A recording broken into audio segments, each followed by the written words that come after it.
Les funérailles des tabous, la renaissance par l'excellence. Mais de par l'origine de ses diplômes, il est moins bien payé et donc ils le savent et ils bossent comme des acharnés. Alors qu'aux Antilles, ils viennent, les Occidentaux, quoi, les métropolitains viennent dans nos hôpitaux et sont payés 30%, voire plus. Du coup, il y a 40%. 40% en plus, et je ne parle même pas de ceux qui sont en Afrique, alors là, c'est jackpot total. Mais tu vois, tu parles justement des métropolitains qui viennent en Guadeloupe. Mais ça, c'est notre faute. Pourquoi nous, on ne fait pas médecine? Pourquoi on ne soigne pas les nôtres? Pourquoi on a besoin de faire venir ceux de l'extérieur? En fait, je trouve que justement, quand on est médiocre, on devient dépendant de l'autre.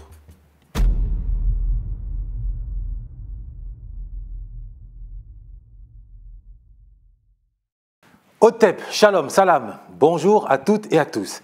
J'espère que vous vous portez au moins aussi bien que le sens de l'excellence dans le cœur de la famille la plus intelligente d'Angleterre, la famille Imafon, ou que la haine islamophobe dans le cœur de Éric Zemmour. Bienvenue dans les funérailles des tabous, l'émission désormais hebdomadaire, votre émission qui, comme vous le savez, s'est donnée pour mission d'obéir à l'injonction imposée par France Fanon. Participer à la renaissance de la communauté afro par l'excellence. Autrement dit, très loin de la victimisation. Encore plus loin de la passivité. On vous remercie et on ne vous remerciera jamais assez, au nom de toute l'équipe, pour le soutien que vous nous apportez, en likant, en partageant, mais avant tout, en vous abonnant. Vous savez vraiment que ça constitue pour nous un carburant, dans la mesure où la route de notre renaissance est encore longue, semée certes d'embûches, mais surtout semée de positivité. Alors, aujourd'hui, nous allons traiter d'un thème qui de temps en temps est abordé, néanmoins pas suffisamment de manière pertinente à nos yeux. Et pour ce faire, j'ai l'honneur d'être accompagné de notre chef d'orchestre de la réalisation, le chevalier Saint-Georges des producteurs, Philippe Fabignon. Écoute, merci de cette définition. Je suis touché par cette définition et merci aussi d'être à tes côtés pour, je l'espère, avoir une émission qui sera pleine d'enseignements et d'informations. Je n'en doute pas. Avant de vous présenter nos invités, nos deux invités, et qui d'ailleurs, comme vous pouvez le faire, étaient à votre place il fut un temps, et qui ont répondu présent à l'appel que nous avons lancé, étant donné que cette émission, on ne cessera de le répéter, vous appartient, c'est notre émission, mais pas uniquement en tant que téléspectateur, mais également en tant qu'acteur, acteur de la pensée, en venant autour de la table. Il vous suffit de répondre par mail, sur Instagram, et de venir nous apporter votre éclairage, votre matière grise, de façon à ce que nous puissions tous grandir sur tel ou tel tabou. L'intelligence est collective avant d'être individuelle. Et aujourd'hui, nous allons concentrer notre matière grise autour d'une thématique, la voici. Un homme a dit un jour, il suffit d'ouvrir une école pour fermer une prison. Il se trouve que quand on se balade dans les prisons françaises ou américaines, on s'aperçoit qu'il y a quand même, en termes de proportion, un très grand nombre d'hommes afro. Et puis quand on prolonge la recherche dans les salles de sport ou sur les bancs de la NPE, on s'aperçoit que la proportion ne diminue pas tant que ça. Au point où on est forcé de se poser une question si on veut être en face du réel. La communauté afro serait-elle la communauté de la médiocrité? Ou alors, là, vous verrez la suite. Mais avant, on doit commencer à répondre par cette question. Et pour ce faire, on a un couple lumineux, vous allez pouvoir le constater par vous-même, tant par l'image que par le cerveau. Soyez les bienvenus. Merci beaucoup. Donc, Patrick Etienne, je suis interne de chirurgie orthopédique et j'ai créé la chaîne YouTube Certaines formes de bottom, justement, avec cette idée de montrer que c'est possible. Très bien, sois le bienvenu, cher frère. Et Marjorie, je suis médecin généraliste et compagne de Patrick. Alors, vous avez bien entendu, un chirurgien en interne, médecin généraliste. Donc on n'est pas dans la fiction, on est dans le réel. On peut difficilement faire plus excellent. La médecine, c'est la pointe de l'excellence appliquée à la pratique. Et à travers leurs témoignages, vous allez nous dire, d'abord pour vous, qu'est-ce qui vous a, dans votre parcours, poussé à poursuivre un chemin qui n'était pas évident à la base? Alors moi, personnellement, c'est qu'avant d'être médecin, j'ai été patient. Et justement, j'ai bien aimé ce rapport que le médecin avait avec moi, le service que ça rendait. Et je voulais aider les autres, être utile. Et donc, je me suis dit que c'était la voie qui était faite pour moi. D'accord. Patient, à quel niveau? Qu'est-ce qui s'est passé? Alors, plus jeune, j'étais très malade. Comme on le voit, j'ai une cicatrice à l'œil. Enfin, j'avais un ptosis, donc j'étais beaucoup à l'hôpital pour ça et d'autres choses. Et sinon, je me suis fait les fameux ligaments croisés. D'accord, les fameux. Les fameux. Et j'ai été voir un chirurgien orthopédiste. Et il m'a fait l'examen. J'adorais ce qu'il faisait. Je me suis dit, je vais faire comme vous quand je serai grand. Et voilà. D'accord, inspiré par un modèle, par une rencontre. Et personnellement, je pense que j'ai eu la chance d'avoir une mère surtout qui m'a poussée parce que, étant plus jeune, apparemment, de ce qu'elle me dit souvent, j'aurais dit que j'aimerais être la première à voir les bébés, parce que j'adorais voir ça. Et elle m'a dit, eh ben, tu sais quoi, il y a un métier qui s'appelle le gynécologue, c'est un médecin, donc tu peux être médecin si tu veux. Et depuis ce jour... tu peux être médecin si tu veux. C'est ça. Et depuis, j'ai dit, très bien, je serai médecin. Intéressant. Donc, en aucun cas, vous avez été influencé par une série du type Urgence ou... Non. Non. C'est vraiment une rencontre concrète. C'est ça. Du réel. Et est-ce que, autour de vous, vous avez été freiné ou heurté par une pression extérieure, que ce soit vos proches ou des gens qui, ne croyant pas ou vous prenant pour des fous ou essayant d'éteindre en vous cette flamme? Ah, bien sûr. Même plus j'appelle des pollueurs que des gens qui encouragent. Tout de suite, est-ce que tu as un plan B? En fait, est-ce que si je rate médecine, j'ai un plan de secours? D'accord. Non. Non, moi je vise médecine. Si je rate, on verra ce que je fais après, mais moi j'étais vraiment focalisé sur ça. D'accord. Ou pareil, non, mais médecine c'est que pour les riches, toi tu n'es pas riche donc tu n'y arriveras pas. Et ces remarques venaient de ton premier cercle? Non, plutôt des amis. Ok. Parce que justement, j'ai eu la chance d'avoir des parents qui, même s'ils n'avaient pas fait ces études-là, ont cru en moi dès le début et m'ont poussé à fond. Et même mes professeurs m'ont dit globalement au lycée que j'y arriverais pas, notamment mon professeur de physique. D'accord, tu peux le saluer. Je le salue. Toujours. Et voilà. Les professeurs et ensuite les amis. C'est ça. Et heureusement que tes parents avaient déjà fait barrage et avaient déjà renforcé dans ton esprit. D'accord. Et oui, forcément, hein, en tant que femme noire en plus, moi j'ai eu l'expérience En fait, ma mère connaissait un médecin, tout simplement, qui a su que je voulais faire médecine et qui a dit à ma mère que ce serait peut-être un peu compliqué pour moi. Alors que, je sais pas, ça se passait très bien à l'école, etc. Ok, donc il n'y avait aucun signe? Il n'y avait aucun signe, mais voilà, elle lui a dit, médecine, c'est très compliqué, c'est difficile, donc est-ce qu'elle est sûre qu'elle veut faire médecine? Et j'ai douté, parce que moi, je manque de confiance énormément. Et en fait, je ne me suis pas lancée en médecine tout de suite. J'ai choisi des études de sciences, de biomédicales. Puis en fait, au bout d'un an, je me suis dit, non, en fait, c'est pas ce que je veux faire. Il faut que j'essaye. J'ai essayé, voilà. Je ne regrette pas et je me dis que vraiment, ce moment de doute aurait pu tout changer. D'accord. Ah, donc tu as réussi quand même à faire machine arrière, après c'est quand même une ressource mentale non négligeable. Et quelqu'un t'a aidé ou tu t'es retrouvé face à toi-même et tu as su retrouver les ressources personnelles? Non, vraiment. J'étais en salle de conférence. D'accord. Et j'avais, en fait, on faisait une présentation par rapport à la filière que j'avais commencée. Et là, face à nous, il y avait un jeune homme qui avait un peu de mal à trouver un job, mais qui nous disait, voilà, c'est pas grave, vous trouverez, faut chercher, moi j'ai du mal. Et pourtant, il avait vraiment réussi, c'était un major. Et je me suis dit, mais non seulement je suis dans une filière qui me plaît pas, et je risque de galérer. Donc là, en fait, il est temps que les choses changent, que je risque de faire quelque chose que j'aime, quitte à ne pas y arriver, mais je ne vais pas avoir de regrets. Alors, je prends la parole parce que vraiment, j'ai deux sentiments de fierté. Déjà, d'une part, c'est ce que vous représentez. J'aurais quelques questions à vous poser, savoir un peu plus sur le parcours, notamment votre localité. Est-ce que vous étiez de Paris, de Rouen? Certains vont dire qu'à Paris, c'est beaucoup plus dur. Est-ce que c'était de Rouen? Mais l'autre chose que je tenais à vous dire, c'est que je vous remercie parce que, à travers votre présence, et même si Herman l'a déjà dit, à travers votre présence et d'être là, sur ce média qu'on met en place pour vous, pour nous, tous ensemble, que vous veniez là montrer que ça peut exister, ça existe et qu'on peut aller vers l'excellence si tant est qu'on ça soit ça l'excellence, en tout cas la réussite, eh bien, que vous soyez là, moi je me dis, c'est le pari, il commence pour moi à être gagné. Même si, et je vais le dire très franchement, cette émission, mettre tout ça en place, et quand les gens mettent des messages, je veux, mais de vouloir, ça coûte de l'argent, et on investit, Herman investit du temps, j'investis aussi beaucoup d'argent pour que ça puisse exister, mais que vous soyez là, pour moi, c'est déjà une espèce de récompense par rapport à tout ce qui est mis en œuvre. Donc déjà, vraiment merci. Bah, franchement, merci à vous parce que je pense qu'on s'est dit en off, mais nous, c'est un peu notre rituel hebdomadaire de regarder les funérailles des tabous. Bon. Un rituel qu'on va essayer même de rendre un peu plus de fréquence. Voilà, ça on en a déjà discuté, ça sera pour la rentrée. Moi là, vraiment, ce que je voulais vous poser comme question, c'est...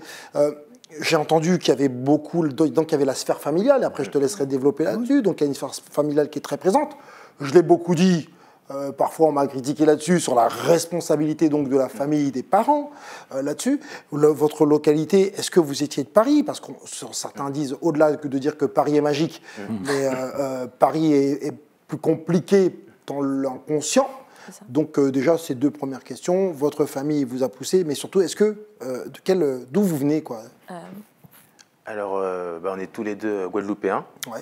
Alors moi, j'ai grandi dans le 93, justement, le fameux 93, et du coup, j'ai fait ma fac à Paris. Du coup, à Paris 13, à la fac Paris 13, et j'ai fait tout, que ce soit collège, lycée, dans le public. D'accord. Et donc la question qui te pose, dans le prolongement, je pense, c'est comment as-tu fait pour éviter les filets de la caïra-attitude, de la ghetto-attitude, de la je m'en bats les couilles attitude qui nous éloigne beaucoup de nos frères de l'école. C'est la famille, c'est ton père, ta mère qui te tenait, qui te... Comment ça? Qu'est-ce qui s'est passé? J'avais un papa très sévère. Non, mais au-delà de ça... présence paternelle, quand même. Présence paternelle, ouais, très importante. Parce qu'on a déjà abordé ce sujet de manière un peu électrique dans deux émissions.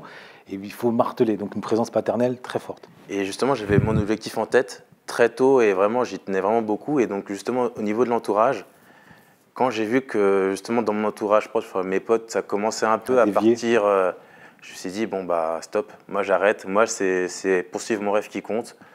Ah, de toi-même, pardon de te couper, c'est parce que c'est tellement intéressant. De toi-même, tu as eu la présence d'esprit, tu étais mineur, j'imagine. Oui, c'est ça, ouais, 14-15 ans. 14-15 ans, de dire de toi-même face à ton miroir, stop. Bah, on a un casier, on ne peut pas faire médecine. Ok. Ils m'ont parlé de garde. Ah, tu voulais déjà être médecin? Ah, je voulais déjà être médecin. À quel âge? Je crois qu'on n'a pas posé la question. Sur l'âge, ça s'est déclenché en toi? Moi, du coup, j'ai été hospitalisé plus jeune, vers 4-5 ans, je voulais faire médecine, quoi. Depuis toujours, en fait. Ok, depuis toujours. Ah, ok, d'accord. Et ça a mûri.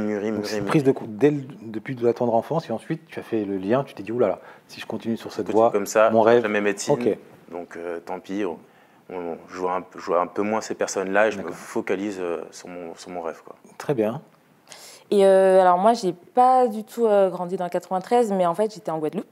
Donc moi, je suis guadeloupéenne et camerounaise. En Guadeloupe, c'est vrai que j'étais, je pense, éloignée de tout ce qui est racisme pur, chose que j'ai connue quand je suis arrivée ici pour les études. Et c'est vrai que j'ai jamais été... moi, je me suis jamais dit qu'en étant noire, c'était un frein. D'accord. C'est-à-dire que pour moi, j'étais la norme. Donc... ouais, j'ai pas... Il n'y a pas eu de barrière mentale, ni sociale, ni quoi que ce soit. Non, en fait, j'ai vraiment douté étant majeure, mais étant petite, pas du tout. J'ai pas grandi avec mon père. Moi, j'ai grandi entourée de femmes. Et voilà. D'accord. Et comment définiriez-vous, parce que c'est le thème quand même, la médiocrité? Alors pour moi, vraiment, la médiocrité, c'est se laisser faire. C'est être dans les difficultés et voilà, ne pas se battre pour s'en sortir, ne pas justement aller chercher ses rêves, parler, mais ne pas agir, c'est ça la médiocrité.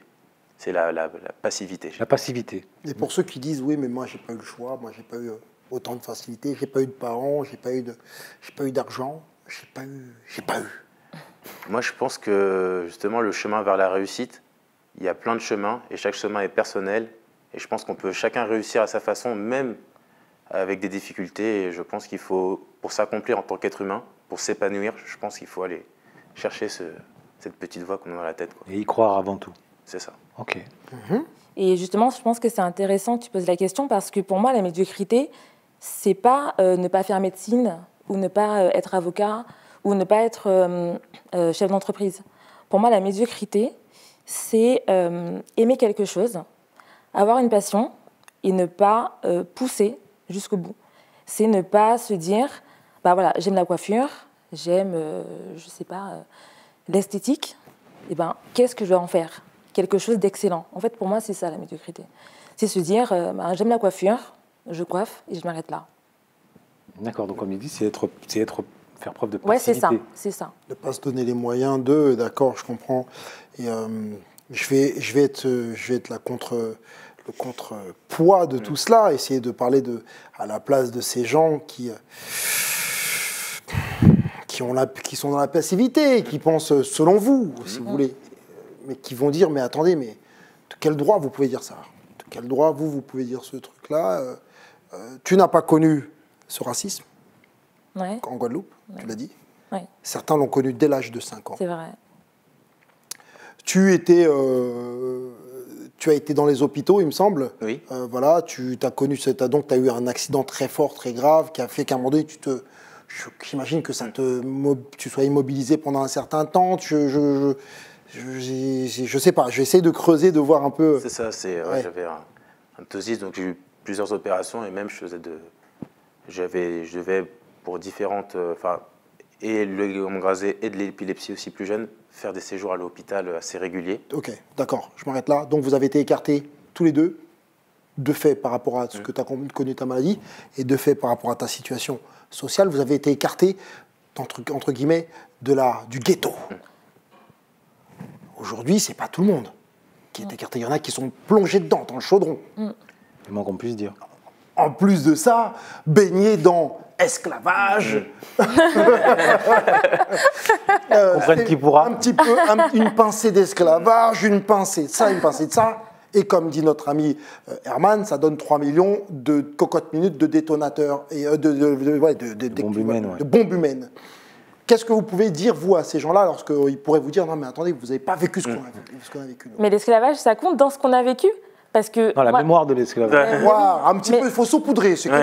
Mais parce qu'en fait, c'est ça le truc. Parce qu'au final, moi, j'aime bien cette phrase de ouais, mais l'esclavage. Quand tu es né en 1999, et tu n'as pas connu l'esclavage. Donc, au bout d'un moment, je pense que oui, c'est vrai qu'on a des stigmates et on a un manque de confiance en nous qui est lié à l'histoire. Ça, c'est clair. On ne peut pas le renier. Si aujourd'hui, on a plus de mal à se dire je vais dans telle école et je vais y arriver, alors que d'autres personnes y vont et ne se posent même pas la question de la défaite, c'est dû à des stigmates, il n'y a pas de souci. Maintenant, personnellement, parmi mes anciens camarades de classe, on n'a pas tous été médecins. On n'est pas tous avocats et certains ont fait de la prison. Moi, j'ai côtoyé, j'ai eu des amis qui ont fait de la prison. On a tous pris des chemins différents. Et là, la détermination et la conscience en fait, de notre situation actuelle et le fait de savoir ce qu'on veut, ce qu'on ne veut plus, la manière dont on ne veut plus être traité, pour moi, ça compte énormément. Moi, je sais que je me suis toujours dit, je veux être respectée et je ne veux pas qu'une personne au-dessus de moi me dise quoi faire ou me traite comme il veut parce que je suis noire. C'est vrai que moi, depuis toute petite, je suis un petit peu comme ça, un petit peu revendicatrice, un peu... voilà.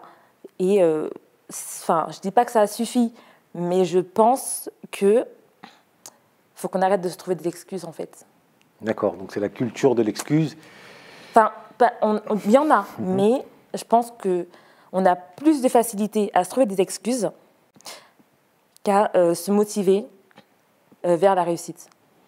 Et est-ce que vous estimez... Moi, je voulais justement répondre à cette question parce que justement, moi j'étais justement à l'hôpital plus jeune, mais de 5 après à 20 ans, j'étais comme les autres, justement, j'étais plus ou moins guéri. Et en fait, c'était pas vraiment le ghetto, mais c'était dans le 93 comme les autres. Mais j'avais tellement de détermination, je voulais tellement y arriver que j'ai su un peu pousser les montagnes. Je me suis donné à 100, 120% et ça l'a fait, quoi. Et tu as réussi à entraîner dans ton sillage des amis d'enfance? Pas vraiment. Ça, par contre, malheureusement, c'est peut-être... et justement, peut-être aussi pour ça que je suis là, parce que justement, j'ai ouvert la porte et le truc, c'est de la laisser grande ouverte pour que tous ceux qui sont derrière moi suivent, quoi. D'accord. Donc à un moment, tu t'es retrouvé tout seul. C'est ça. Ok. Et vous vous êtes rencontrés à quel moment, tous les deux? Après la première année de médecine. Juste après le concours, on passe en concours en première année. Oui. Et on s'est croisés.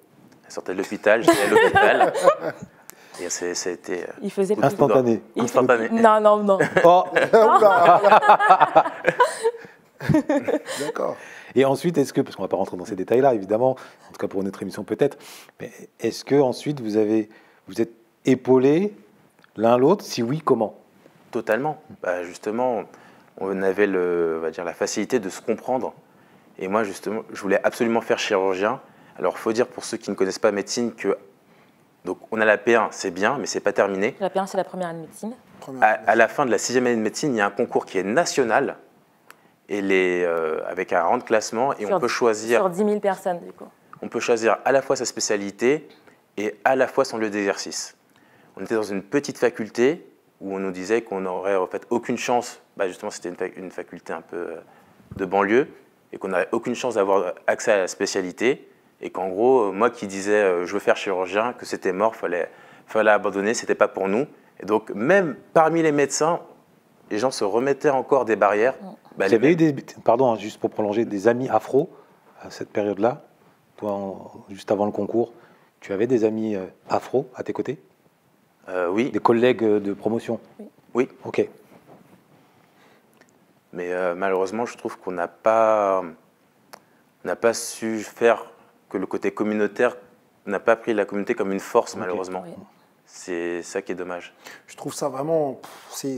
à travers ton témoignage là, j'ai été faire dernièrement une espèce de conférence dans une école qui est à Noisy-le-Grand, dans les Camemberts.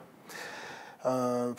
En plein centre de la cité, des jeunes laissés pour compte, avec des profs qui tentent mais en fait, on s'est aperçu que tout est au milieu de la cité, supermarché, tout, et avec des gens à un moment donné des CPE et des encadrants qui essayent de faire, mais qui eux-mêmes sont démotivés, qui sont découragés, et qui vont transmettre leur découragement aux enfants en disant « tu n'y arriveras pas, c'est mort ». C'est quand même fou quand même. Et donc on passe à côté, combien de nos enfants, de nos petits frères passent à côté de grandes, en tout cas d'un destin, de leur destin, parce qu'à un moment donné, ils ont entendu des gens où ils n'ont pas été encouragés. C'est dramatique. En fait, ils projettent leurs propres faiblesses, leurs propres limites sur les enfants.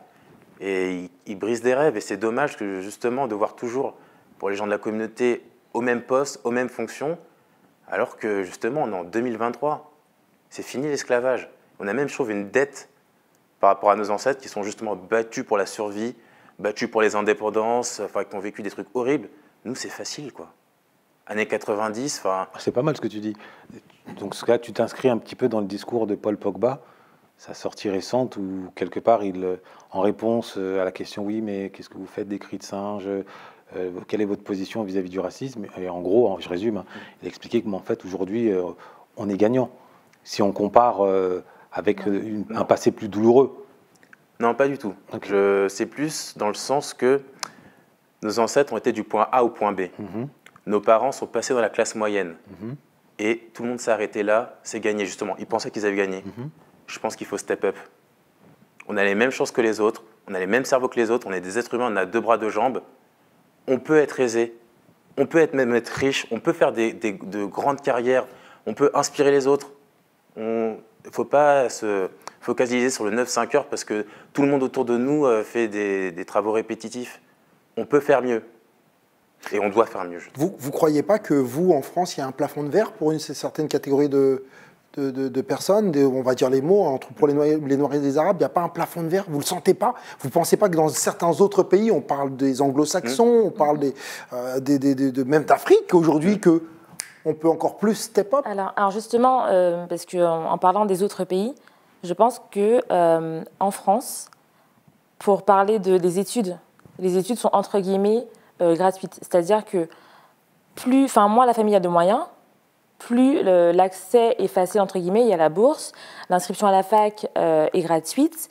Et quand on se rend compte qu'en première année, les bancs de la fac sont pleins, et franchement, des étudiants noirs, on en a vu énormément, mais que dans les premiers mois, on tourne la tête, et encore une fois, qui est derrière en train d'écouter de la musique, et 2 mois après, n'est plus là, tu te rends compte que c'est les mêmes, et c'est nous.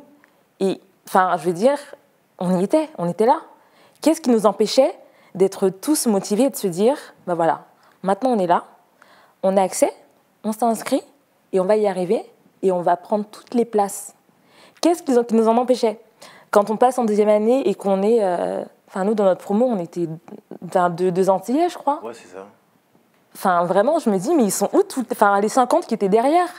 Et parmi ceux-là, est-ce que vous faites le distinguo, parce que certains le font, entre ceux qui sont nés en France, ou en France métropolitaine, en France au sens large, et ceux qui sont nés, entre guillemets, au bled, dans le rapport aux études, dans le rapport à la détermination? Je trouve, pour le coup, pour avoir côtoyé du coup des FFI, après une fois à l'hôpital, FFI. c'est ceux, c'est-à-dire ils sont médecins au pays, et ils viennent faire des stages en France. D'accord. Qui, effectivement, ils ont un rapport au travail qui est différent. Ils sont beaucoup plus déterminés. Parce que peut-être que justement, un peu le côté de vie facile occidental ramollit un peu et on perd ce côté d'urgence à réussir. C'est ça. D'accord, donc ça tu l'as constaté quand même. Moi, je l'ai constaté. En termes de temps de travail, c'est différent. C'est-à-dire que les médecins qui travaillent le plus, qui prennent toujours les gardes, qui prennent toujours les astreintes, qui sont fatigués, qui enchaînent les heures, c'est les médecins étrangers. Pourquoi? Parce qu'il n'y a plus cette excuse de dire non, je suis fatiguée ou non, je ne peux pas. Eux pensent d'abord au fait de se dire voilà, je dois me perfectionner, je veux être bon, je veux être bien vu, et en plus, le salaire derrière est meilleur, donc ma famille est encore mieux lotie, et on le voit clairement, ça saute aux yeux. C'est quoi le salaire? Ça saute aux yeux. Alors, justement, quand les médecins étrangers sont beaucoup moins bien payés. Enfin, je pense que, je ne sais pas trop comment c'est calculé, mais... Ils sont à 1200, c'est très peu, 1200 1200 par mois de base. C'est très peu, Après, ils rajoutent les gardes. Alors que nous, les internes J'ai bien fait de ne pas faire médecine, moi. C'est très peu. J'ai bien fait de ne pas faire médecine. 1006, 1007, donc il y a une vraie différence. Attendez, là, tu es en train de me dire qu'un médecin part à 1600 €? Oui, au premier semestre. Alors, en fait, quand on est étudiant... Étudiant. Oui, alors, en fait, non, mais... Et professionnel, quand... Voilà, oui. Non, mais moi, je parlais des médecins étrangers qui viennent en France. Ils sont quand même très peu payés. Ils sont à 1800, quelque chose comme ça, alors que vraiment, c'est des médecins chefs. C'est-à-dire qu'ils ne sont plus des étudiants. Ils sont médecins-chefs, c'est-à-dire qu'un interne est sous sa responsabilité et il sera à 1800 parce que c'est un médecin étranger qui n'a pas eu ses diplômes en France, qui vient faire une équivalence, mais qui parfois est très bon, mais meilleur que certains médecins français. Mais de par l'origine de ses diplômes, il est moins bien payé et donc ils le savent et ils bossent comme des acharnés. Alors qu'aux Antilles, ils viennent, les occidentaux, les métropolitains, viennent dans nos hôpitaux et sont payés 30%, voire plus. Du coup, il y a 40%. 40% en plus, et je ne parle même pas de ceux qui sont en Afrique, alors là, c'est jackpot total. Mais tu vois, tu parles justement des métropolitains qui viennent en Guadeloupe. Mais ça, c'est notre faute. Pourquoi nous, on ne fait pas médecine? Pourquoi on ne soigne pas les nôtres? Pourquoi on a besoin de faire venir ceux de l'extérieur? En fait, je trouve que justement, quand on est médiocre, on devient dépendant de l'autre. Et donc forcément, il arrive avec ses connaissances, ses compétences, et il fixe ses règles, il fixe ses lois. On ferait la même chose à sa place. Il n'y a pas d'école de médecine Si. En Guadeloupe? Bien sûr. Elle n'est pas occupée par majoritairement des afros? Non. La déserte? D'accord. Non, justement, c'est ce qui est triste, c'est que nous, en fait, on était vraiment, on voulait travailler là-bas pendant notre internat. Donc, on a fait 6 mois, là, on est rentré récemment. Et le triste constat, c'est que sur notre île, en tant que médecin, on n'était pas majoritaire en médecine. Et on arrive et on se dit, mais alors, où est-ce qu'on est? Ça soulève un autre problème parce qu'en ce moment, je suis en plein plongé dedans, puisque après ça, c'est d'ordre privé. Mon père vient d'avoir un AVC, si vous voulez. Et j'ai un ergothérapeute, un Guadeloupéen, qui me disait, tu sais, nous, en Guadeloupe, ils ne nous donnent pas de poste. Ils préfèrent prendre des métropolitains, les faire venir parce qu'ils vont pas rester longtemps et on ne leur donne pas de CDI. Alors que nous, on ne veut pas de nous parce qu'on va vouloir et on va prendre un CDI. Il y a je crois que c'est le système hospitalier qui essaye de faire d'économiser, mais en même temps qui dépense beaucoup plus. Ouais. C'est à se marcher sur la tête. Là. Alors après, les ergothérapeutes, c'est un autre fonctionnement, c'est-à-dire que c'est encore différent des médecins. Je ne sais pas comment ça se passe pour le coup. Ah, mais ça, est-ce que ça ne se généralise pas? Parce que regardez, au temps du Covid, personne ne savait se servir de cette fameuse machine qui a envoyé ce truc d'oxygène là. On nous a envoyé un truc qui coûte des millions. Personne ne savait s'en servir. On a fait venir tout le monde. Rappelez-vous, c'est des avions entiers qu'on a fait venir, des infirmières, des médecins. Mais comme vous, et ça, je vais dans votre sens, les gens de chez nous, ils existent. Pourquoi on ne les emploie pas Lui, il dit qu'ils n'ont pas les compétences. Parce que, comme je dis, parce que médecine, c'est trop long, c'est trop dur. C'est ce que je pense. Il y en a peu qui tentent au final. Et après, il y a un système où, en fait, on fait une partie, avant une partie de l'externat, donc de la formation, en métropole. Dans les années 23, 24 ans, l'âge où on s'est connus, forcément, ils rencontrent leurs compagnes, leurs compagnons, ils vont rester sur place. Et ils restent, ok. La Guadeloupe, elle perd ses enfants comme ça. La fuite des cerveaux. Et pourtant, il y a des béninois. La fuite des cerveaux, c'est ça? En termes des béninois, sont des grands médecins. Oui. Là, on parle des Antilles. Parlons du monde afro en soi. On a quand même, vous pouvez pas me dire qu'il n'y a pas beaucoup d'afro quand même qui sont. On les voit peut-être pas ou on peut-être que. Non, franchement, franchement, j'aimerais dire qu'on ne les voit pas, mais la réalité, c'est ça. C'est-à-dire que on est minoritaire, mais je pense que le vrai souci, c'est que pour partir du traumatisme, je pense qu'on a de base, on a un manque de confiance. Et certains ne tentent même pas l'université parce que eux se disent. Je ne suis pas fait pour ça. La fameuse phrase « je ne suis pas fait pour ça »,« l'école, c'est pas fait pour moi », beaucoup ne tentent même pas d'ouvrir la porte. Enfin, je veux dire, on peut échouer, mais beaucoup de personnes échouent. En première année de médecine, on échoue énormément et on recommence. Et beaucoup de personnes de notre communauté ne se laissent même pas cette chance parce que dans l'esprit, c'est perdu d'avance. Et je pense que ça, c'est la première chose à soigner chez nous, c'est la confiance. C'est la confiance, c'est se dire, on a autant de chance que les autres, il faut y aller, on peut échouer, mais on peut aussi gagner, on peut réussir. Là, on revient à ma thèse, mon éternelle thèse. La confiance se construit avec deux piliers, évidemment, des héros, des modèles, mais également, et surtout même, je dirais, le verbe. À l'école, vous asseyez, vous devez rédiger une dissertation. Si vous n'avez pas les mots pour rédiger la dissertation, vous avez une mauvaise note qui brise de façon définitive la confiance en vous dans votre rapport aux études. Vous en finissez par vous détourner de l'école, direction des activités corporelles, d'autant que les seuls modèles qu'on vous présente dans l'espace français, c'est par le corps, la danse, le football, le basket. Justement, j'ai une anecdote par rapport à ça. J'étais donc encore à l'université. Et en fait, donc, quand on est externe, donc, pour vous schématiser, on a donc l'externe qui est à la fac, l'interne qui n'est plus à l'université et qui est en formation, donc Patrick, là, il est interne, moi je finis mon internat dans 4 mois, et ensuite les chefs. Et quand on fait une garde, on a un chef, un interne et l'externe. Et franchement, je la raconte à chaque fois, elle est toujours aussi douloureuse après autant d'années. D'accord. Mon interne, donc, s'assoit à côté de moi et on faisait connaissance. C'était la première fois qu'on était de garde ensemble. Et elle me dit mais c'est marrant que tu sois là parce que vous, c'est plutôt le sport, tout ça. C'est pas trop ça, vous. Ah, je rigole.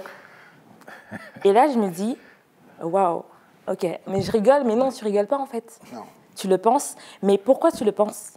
Parce que c'est là que tu nous vois en fait. C'est l'expérience, c'est là qu'il nous voit et c'est là où on est. Il nous a vus, hélas. Et moi, je pense, justement, en termes de mission, et d'ailleurs cette émission est là pour ça, je pense qu'on a des talents en sport, des talents en musique, il faut les garder, mais il faut mettre aussi la lumière sur tous ceux qui font autre chose, et il y en a plein. Et justement, peut-être que c'est aussi à nous de venir, de se montrer, d'être rôle modèle, et, voilà. Et c'est peut-être ça la fameuse mission dont Frantz Fanon parlait. Très clairement. Notre communauté manque cruellement de rôle modèle. Je me souviens encore comme si c'était hier d'un groupe de jeunes, de petits frères et sœurs qui me croisent sur un quai de RER me demandant ce que je fais dans la vie. Devant ma réponse philosophe, ils tiquent et ils me disent « Je ne savais pas qu'on pouvait être noir et philosophe. » Voilà, typique. Donc c'est un exemple comme ça, c'est-à-dire que la base de la balle, évidemment, on le sait, on le répète. Néanmoins, il y a les mots, c'est une chose, mais il y a les actions concrètes, il y a les preuves, les témoignages. Et c'est vrai qu'une émission comme la nôtre, merci Philippe, merci Mbeko, c'est une extraordinaire vitrine et c'est une extraordinaire source d'inspiration pour les plus jeunes. Pour les plus jeunes, ça ne se démultiplie pas et on met le paquet. Et on ne vous remerciera jamais assez, jamais assez les spectateurs, de venir toutes celles et ceux qui excellent dans leur domaine, on vous attend autour de la table. On a une génération à inspirer, à reconstruire.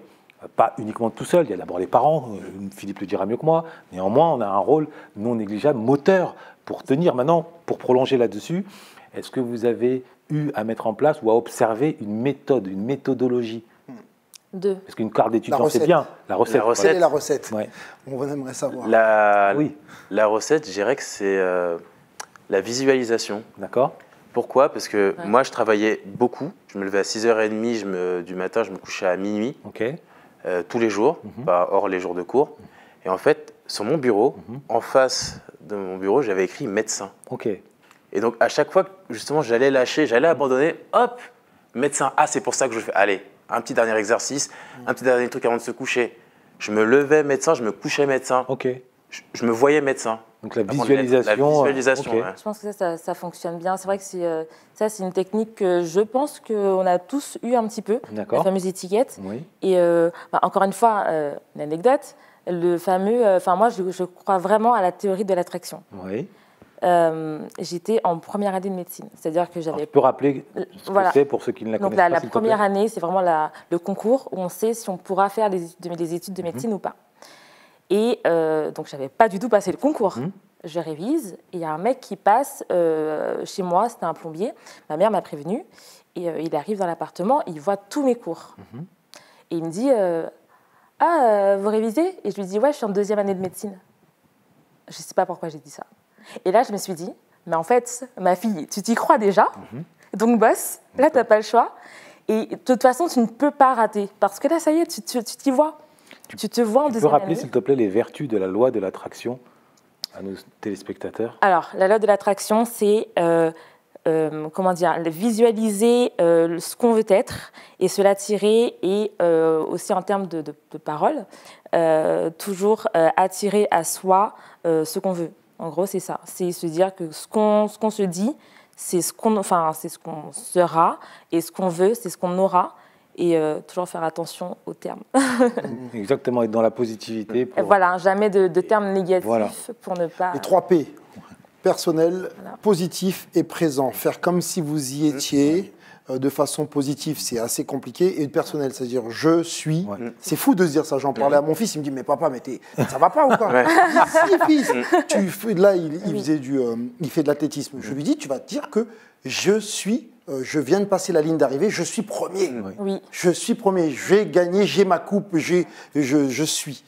Il me dit, mais je ne l'ai pas encore. Je dis, et vous savez, effectivement, je suis clairement d'accord avec vous sur la visualisation, c'est hyper important, et ça se prend au sérieux jusqu'au point où on ne se l'imagine pas, mais quand on le voit dans le sport, quand un boxeur, avant de combattre un adversaire, va afficher son étiquette sur le mur, il va s'entraîner en faisant des espèces de croix, et il va imaginer son combat. Quand un basketteur voit le geste avant le match, quand un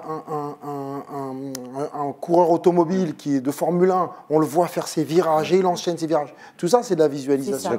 Et ça permet justement parfois même d'attirer, niveau, effectivement, on va dire que c'est spirituel, ésotérique. C'est réel. Mais parfois, c'est anticiper les choses. Voilà. Donc, je suis complètement d'accord avec vous. J'ai même rajouté un truc, en l'écrivant, et ça, pour le coup, les affirmations, vraiment l'écrire, ça signe un contrat avec soi-même. Parce que quand c'est juste dans la tête... Très bien dit ça. L'écrire, c'est signer un contrat avec soi-même. Putain, donne-moi j'ai des millions, je suis millionnaire, producteur pour investir dans les films des tabous. Avoir notre plateau. Franchement, il ne faut pas en regarder ça. Ça marche vraiment. Visualiser et faire un contrat avec soi-même. Avec soi-même, c'est ça. Voilà des conseils très précieux, très très précieux. Absolument. Ensuite, est-ce que vous en avez d'autres en termes de fiches? Tu as parlé des fiches. Et que tu faisais des fiches en étant étudiante? Non, je dis l'histoire de la fameuse fiche. D'accord. Ouais. Après, moi, je pense que l'autre conseil, ce serait plutôt au niveau des parents. C'est-à-dire qu'on sait, on le sait, les parents jouent un rôle central dans l'avenir, mais ayez confiance dans vos enfants. C'est-à-dire qu'un enfant, déjà, souvent, on a très peu confiance en nous. Le simple fait qu'un parent dise à son enfant « Non, mais de toute façon, tu es un roi, tu es un médecin, tu es mon médecin, tu es mon avocat, tu es mon chef d'entreprise. Voilà, ça donne confiance et on ne laisse plus place au doute parce que le doute, c'est notre ennemi. C'est-à-dire que quand on laisse la place au doute, c'est plus possible. Mais tu sais que tu ne crois pas si bien dire, étant donné que même en psychologie, il y a une notion qui parle de ça, le syndrome Pygmalion, selon lequel quand tu répètes à ton enfant des aspects positifs, ben lui-même, ça a des vertus positives sur son action. Et inversement. Ah, oui. Oui, Ben voilà. c'est ça où c'est voilà. tragique. Ah, oui. Quand tu l'accables, pensant le bien éduquer, mais tu l'accables, bien lui aussi, il perd confiance en lui et il C'est finit ça. par se détourner du chemin de l'excellence. Ça. Le fameux espèce de bon à rien. Voilà, C'est ça. voilà. Waouh. C'est le fameux. Ouh là là. Ça, c'est- ça, faut- Bah, sous le coup de la colère, ah, t'es un bon à rien. Ouais. C'est ça. Ouais. C'est destructeur Les gars, pour un enfant, des paroles qui sortent de la bouche des parents, c'est des paroles de Dieu, limite. Ça te détruit de l'intérieur. Et on pense que c'est que pour justement la petite enfance, mais même adulte. Et là, j'ai une anecdote vraiment personnelle. Je parle beaucoup de mon père, mais je me souviens, le jour du concours, j'étais hyper stressé. Mon père n'a pas fait d'études supérieures, mais il m'a dit, j'ai vu comme tu as travaillé, ça va le faire. Et j'ai vu une sérénité. Il n'a pas passé le concours, enfin, il ne sait même pas ce que c'est, mais il croyait tellement en moi. Et ben, cette journée-là, je suis arrivé avec une confiance. D'accord. Et c'est la journée de concours qui a fait que j'ai eu le concours. D'accord. C'est pour ça qu'on ne cessera de dire aux parents de se responsabiliser aussi. Je ne vais pas les accabler pour aujourd'hui. Pour aujourd'hui. Bien qu'il y a certains parents, effectivement, on en parlait avec Herman, pourquoi pas faire des cours de parentalité pour certains, pour apprendre. Mais c'est vrai que certains parents, par manque de confiance, transmettent, parfois même sans le vouloir, donc on va les dédouaner, on va les excuser, sans le vouloir, transmettre leur réalité qui est parfois pas bonne du tout et pas très glorieuse, si vous voulez. Donc, c'est ouais, mais pourquoi tu y arriverais? Moi, j'ai pas réussi. Qu'est-ce qui fait que C'est tu y ça, arrives, toi? exactement. Alors que là, ton père, toi, il t'a dit waouh, même s'il n'a pas réussi, il dit c'est bon, c'est Ouais. bon. Ouais. Je t'ai vu travailler, ça va le faire. C'est- Ça va le faire. faire, c'est une certitude. Ouais, c'est ça, c'est C'est une sûr. évidence. Ouais. Et là-dessus, j'aimerais vous interroger aussi sur l'un comme l'autre, votre méthode de travail, c'est-à-dire factuellement, Oui. concrètement. Est-ce que vous avez constitué des fiches? Oui. Ça, il faut Ah. en parler Ah oui. pour inciter la jeunesse. Ouais. Parce que souvent, quand on ne s'y connaît pas, on n'imagine pas l'importance des fiches. C'est vrai qu'on croit que la réussite passe par la fameuse facilité, c'est-à-dire non mais tu as toujours eu des bonnes notes à l'école, donc forcément tu allais réussir. Pas du tout. À l'université, les cartes sont rebattues et c'est à celui qui travaillera le plus. Ma prof de physique-chimie de lycée avait une phrase que j'ai gardée qui est « faire, faire et refaire ». Ça fonctionne tout le temps. C'est-à-dire que, c'est vrai que nous, on travaillait un peu comme des névrosés, mais au final, tout le monde travaille comme des malades. Et si on le veut, faut se donner les moyens. Donc, les fameuses fiches, Voilà. les bouquins sont très gros. Donc, savoir synthétiser, relire le soir, avoir une méthode, un emploi du temps pour ne pas être dans le chaos. C'est-à-dire que savoir que lundi, je me réveille à 5 h du matin, je prends mon petit déjeuner de 5 h à 5 h 30 en lisant ça. À partir de 5 h 45 jusqu'à telle heure, je travaille ça. De telle heure à telle heure, je bosse ça. Je me laisse 20 minutes, 1 heure, je ne sais pas, pour manger. Voilà. Et savoir s'accorder des temps de repos. C'est-à-dire que dans une semaine, on peut se laisser une après-midi détente. On ne touche plus à rien. On fait ce qu'on aime. Du foot, de la danse, du sport, ce qu'on aime. Mais ensuite, une fois que c'est fini, l'emploi du temps, on repart. Et il faut savoir tenir parce que souvent, les études, c'est psychologique. C'est à celui qui tiendra comme ça sur la durée. Sur la durée. Et ça, Le marathon, quoi. voilà. Et ça, c'est pas lié au travail des parents. C'est-à-dire que les parents de l'autre peuvent être avocats, médecins, tout ce qu'on veut. Si lui ne fait pas ça, mais que toi, tu le fais, ça fonctionnera. C'est très inspirant ce que vous dites. Et avant que tu lances la conclusion, Herman, là, on a parlé effectivement des enfants, de la petite enfance, on a grandi ensuite. Mais une fois que, on est grand comme moi, par exemple, est-ce que vous pensez que on peut... la formation est arrêtée, que j'ai tout appris, ou est-ce qu'on apprend tout au long de sa vie? Je pense qu'il y a une bonne idée. On en apprend tout au long de sa vie. Ouais. Et même, moi, je vais te dire, j'attire autour de moi des gens au parcours un peu atypique. Et moi, j'ai dans mon entourage quelqu'un qui a tenté médecine à 36 ans. Oui. Et qui l'a eu. Et qui l'a eu. Et qui l'a eu? Et Ouais. qui l'a eu avec un enfant. Il est arrivé 8e au concours. Ouais. Donc, comme quoi, c'est possible. Qu'est-ce qu'il faisait avant? il faisait ingénieur. Ok. Ah ouais, mais toi aussi. Ah oui, non, bah oui.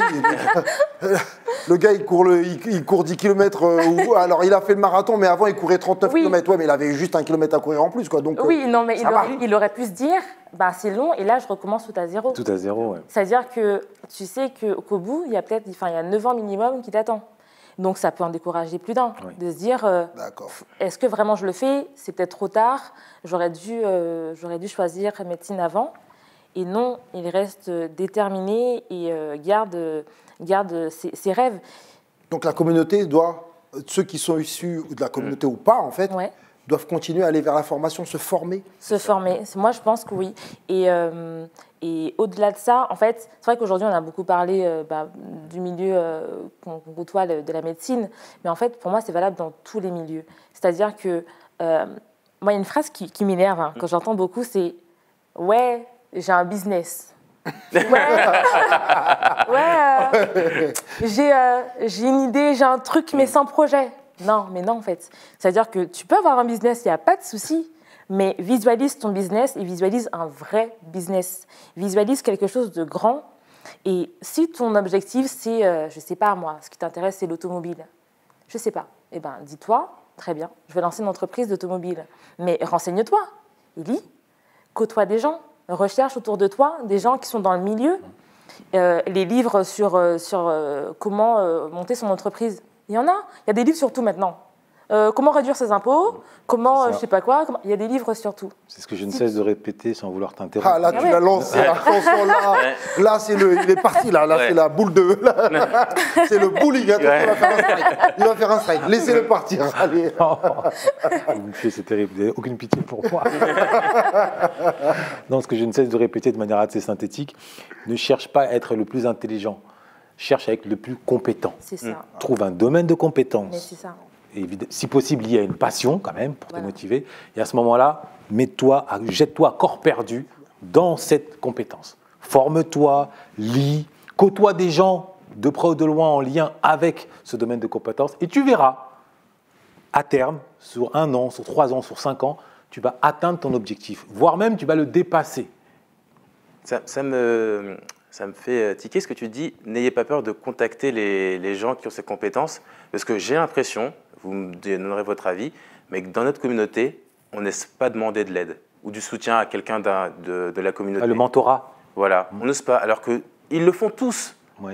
Ils voient un grand frère ou un oncle, ils vont lui demander « Comment t'as fait ? Ouais. Explique-moi. » Ah là, non, on tente médecine, mais ah non, faut pas trop que ma famille le sache. Imagine, je rate.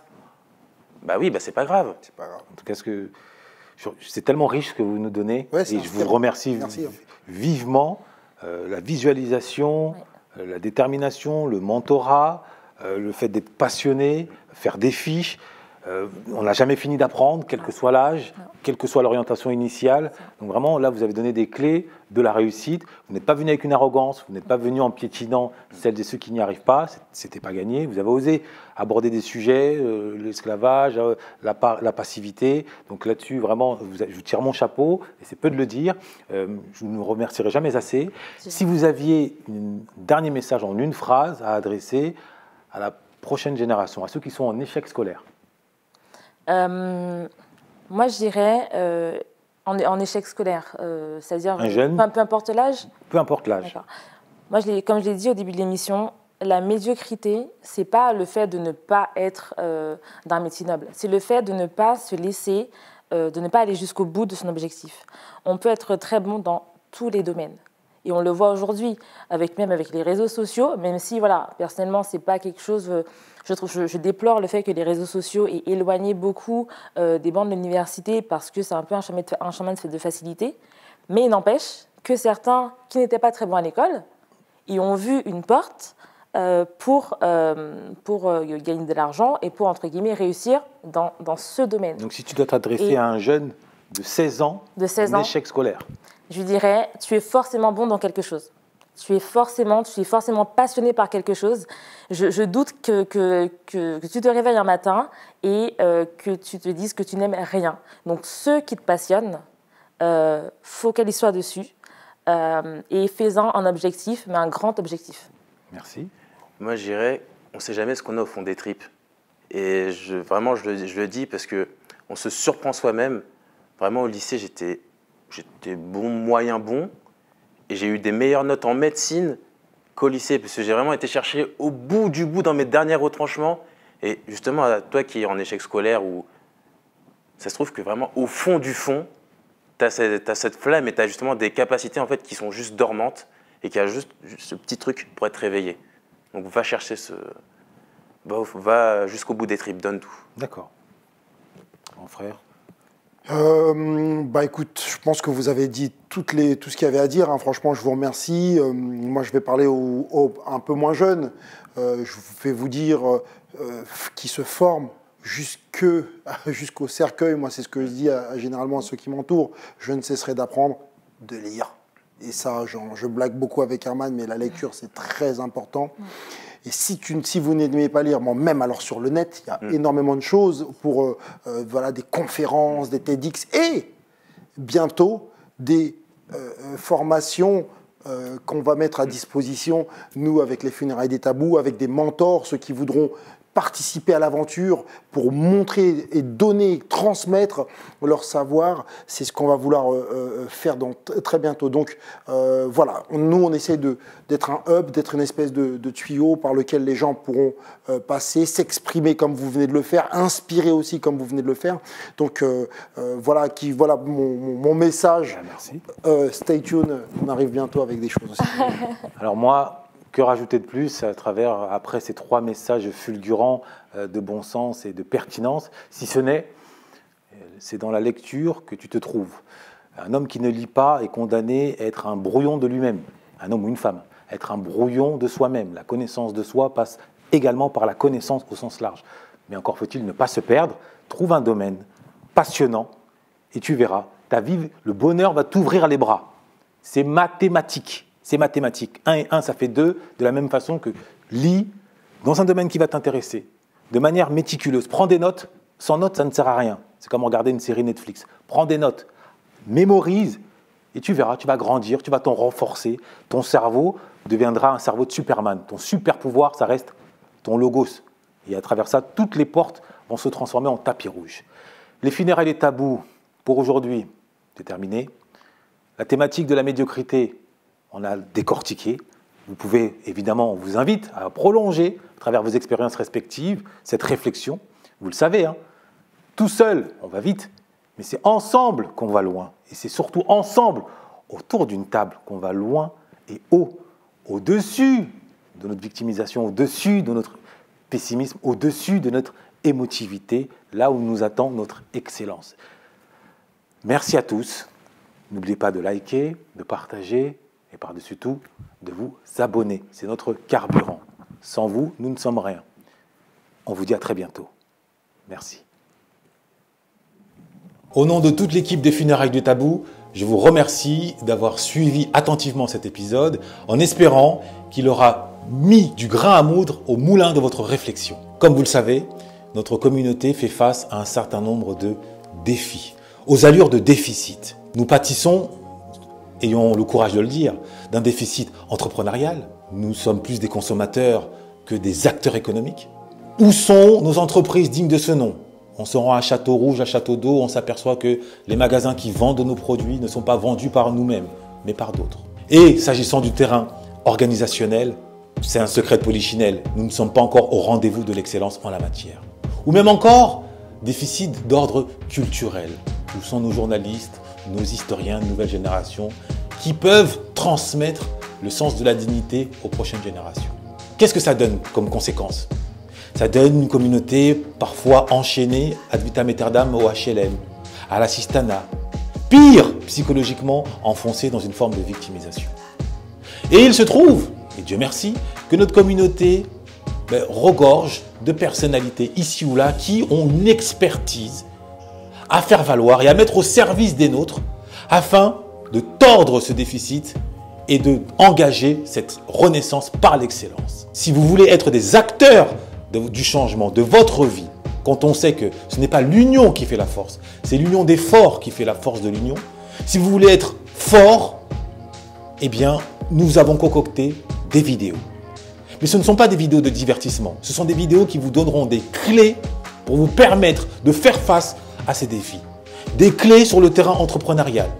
Comment réussir à tenir le coup et à avancer avec succès sur ce terrain-là.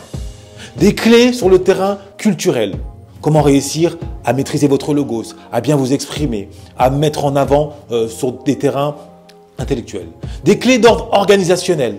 Comment parvenir à être structuré efficacement et à répondre aux défis que cela impose. Eh bien, c'est simple. Il vous suffit de cliquer dans la barre de description où vous y attendent des vidéos 100% gratuites. Mais gardez bien en tête que gratuité ne rime pas avec médiocrité. Bien au contraire. Mais la vraie question que vous devez vous poser, c'est êtes-vous prêt à devenir les acteurs de votre destin et non plus simplement les spectateurs? Je vous laisse la réponse.